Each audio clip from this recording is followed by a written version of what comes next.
Magandang umaga sa inyong lahat. Halina't samahan nyo kami ng aking asawa na maglibot dito sa Oklahoma City.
Ayan, at kami papunta na sa pagpapalinis ng aming sakyan. Ang pangalan pala ng palinisan ng sasakyan dito sa Oklahoma City, meron silang tinatawag na ZIP or itong watershed. Well, mas maganda pong magpalinis ng sakyan dito sa watershed kasi hindi ganon na gagasgas yung sasakyan sa mga machine na kanilang ginagamit. Unlike kasi last time dun sa ZIP, dun po kami before and nakita namin na talagang nagagasgas ng gusto ang aming sakyan, kaya naglipat kami ng subscription dito sa watershed. Mas mura, halagang $10, good for 1 month na. Pwede kayo magpalinis ng twice a day. So medyo malayo-layo pa tong watershed, mga 5 to 6 minutes yung layo niya simula dun sa bahay namin, kaya stay tuned lang po kayo dyan and enjoy watching my vid. Thank you.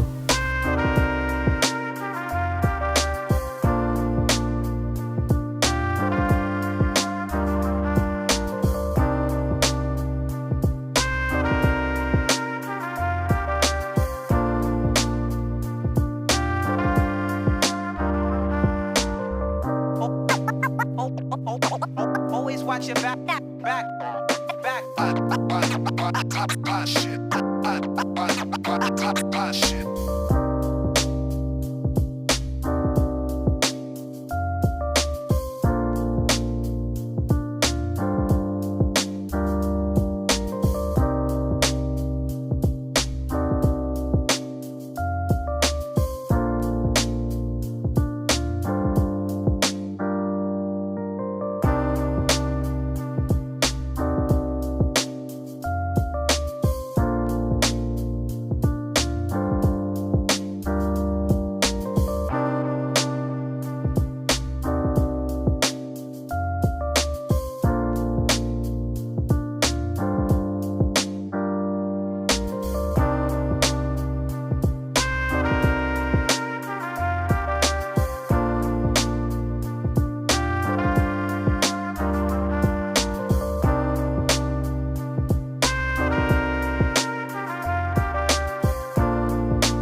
Ayan, nandito naman na tayo sa watershed kung saan papalinisan natin itong aming munting sakyan na si Mika. Halina't inyo kaming samahan na palinisan ng aming sakyan. Enjoy!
So ayan, natapos na ang paglilinis ng aming sasakyan.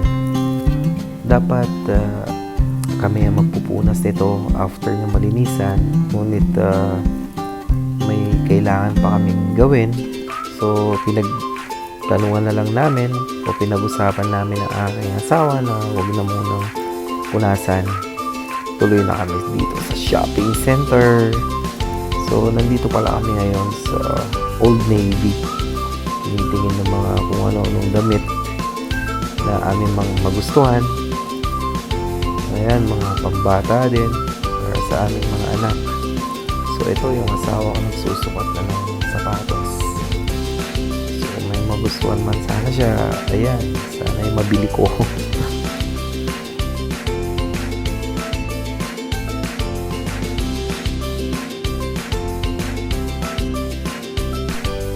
After nyan, vitamins naman ng mga bata or mga paracetamol na kailangan talaga dito sa USA. Handa ka, napakamahal ng upa or bayad sa doktor dito, kaya hanggat maaari ayaw na magkasakit ang aming mga anak.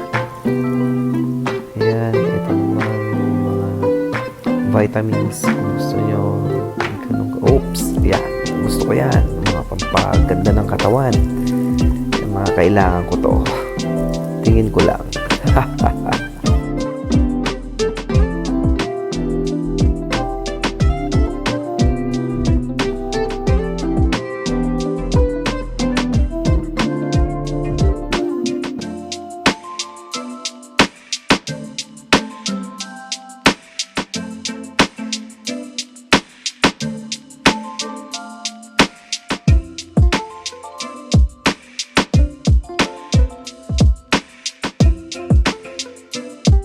After nyan, yan, sa grocery naman tayo sa mga inumin ng aming mga anak, mga gatas.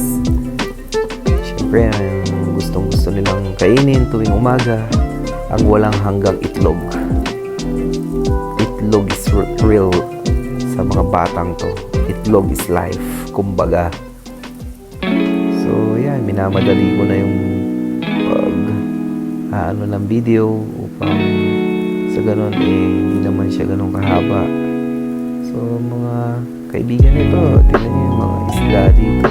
Yan. Kuha ng isda, kuha ng lemon. So, yung mga usual or typical na pang Filipino food pa din ang hinahanap ng aming mga tiyan. Hindi yan mawawala sa aming panlasa, lalo sa aming mag-asawa at sa aming mga anak. Dahil may time pa, pumunta kami dito sa Old Navy upang hinapan naman siya ng pantalon. So, habang naghahanap siya ng pantalon, ako'y maghahanap din ng aking masusuot na damit. Masubukan nga din ng mga damit na to kung babagay.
So, ayan, tumitingin ng mga red tag kung available pa. And salamat ng madami sa panonood ng aming journey dito sa USA. Sana po'y mag-enjoy kayo sa panonood. Thank you so much.